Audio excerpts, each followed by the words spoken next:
For Android enthusiasts, there are few devices this year which will generate as much buzz as the phone we're reviewing today. My own personal experiences with the brand, I was very skeptical of the company's start, especially critical of early advertising campaigns. But over several generations, this label really has evolved to represent what their slogans claim. Can you deliver a near flagship-grade experience at a significant price reduction? As vicious as this market has become, the OnePlus 5 cuts precious few corners. But can it still excite fans like earlier OnePlus phones could when novelty was on their side? Well, starting off with design, let's get this out of the way right now. This phone looks an awful lot like another phone out there. Well, yeah, sure, that one. But it also looks like another phone too. In my R11 first impressions, I had this to say. This seems to be the final evolution of this style. As other companies are pushing boundaries in other ways, we wouldn't disagree from the comments we're sure to get about this phone and similarities with other devices. And this runs doubly true for the OnePlus 5. The aesthetic is as evolved as it really can be. Screen size, aspect ratio, front fingerprint sensor, camera bulge. We've lived through 3 generations of similar Apple products, so this is as low risk as a manufacturer can get. A phone that aims for a premium feel, but won't rock the boat. I'm not angsty about the Oppo. There's actually something charming about sharing a shell, like a joint effort between Porsche and Volkswagen. Same frame, different features, different trim, different markets. Words like derivative or copycat might be bandied about, but I do have to give OnePlus credit for yet again showing how much space Apple wastes for the same screen size.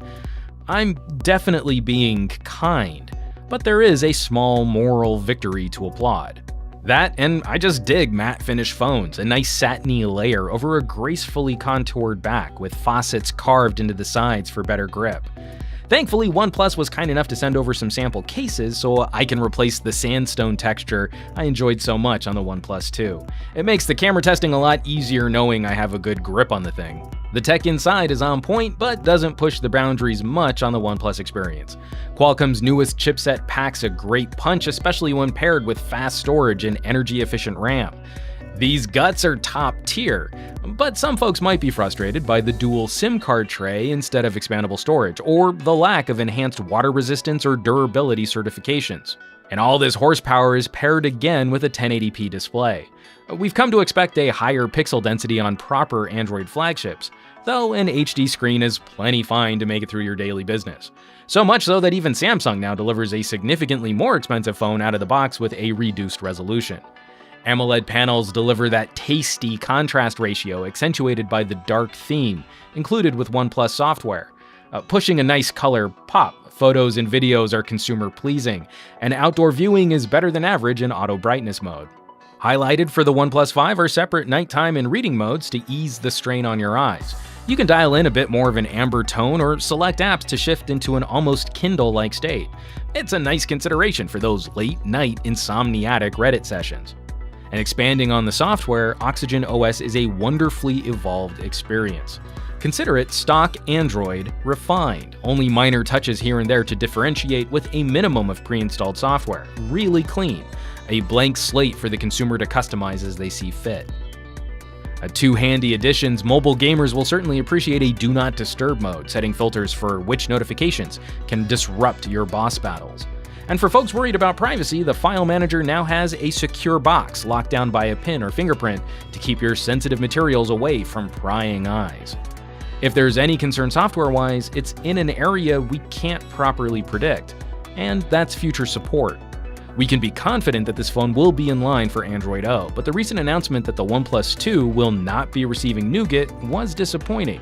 It introduces a touch of doubt as to how this company might support future products long-term. Back to happier news, lean software and HD resolution, it's no great shock that this phone is a screamer. The most fluid UI performance I've yet experienced on this chipset.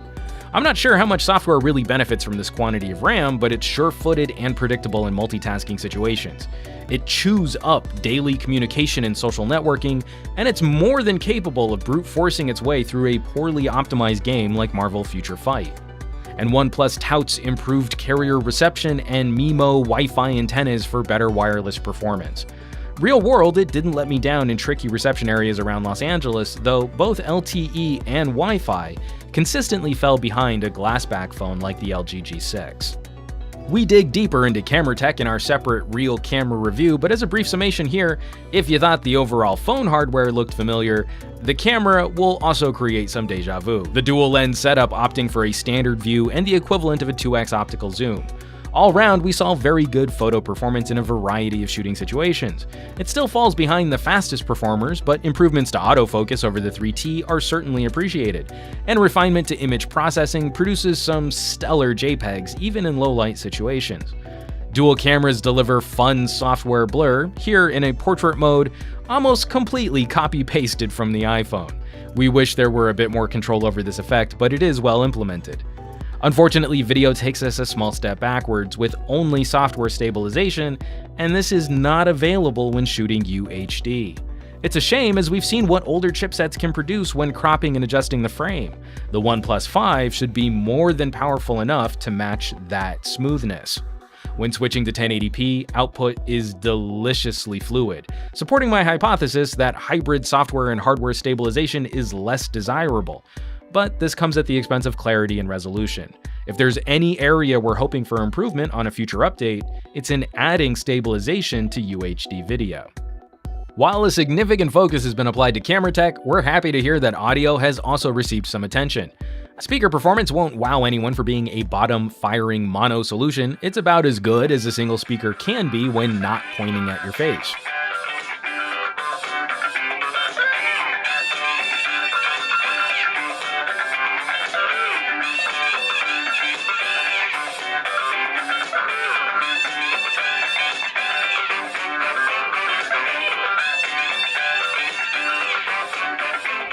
No, the OnePlus 5 continues a track record of including above-average headphone performance.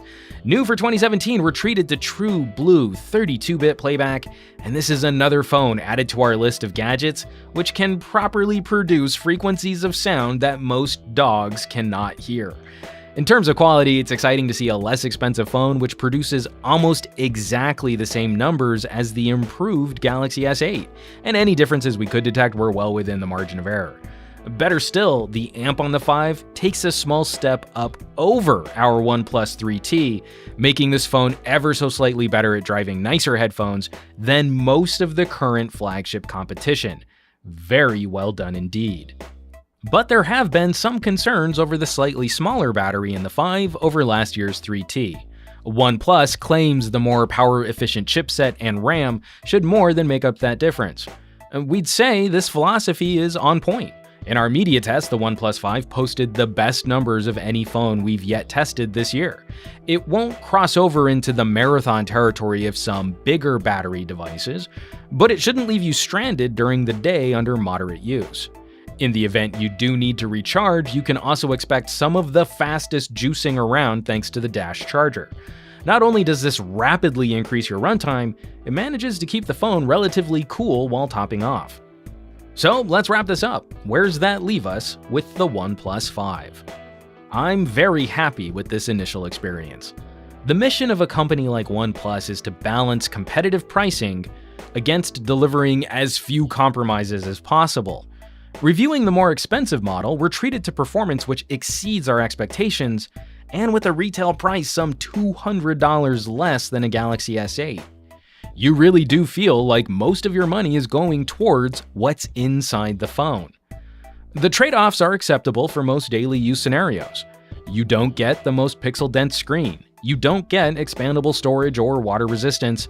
You don't get the most fashion-forward gadget. Any of those could rightfully be deal breakers depending on the consumer, but the lower price helps take some of the angst off.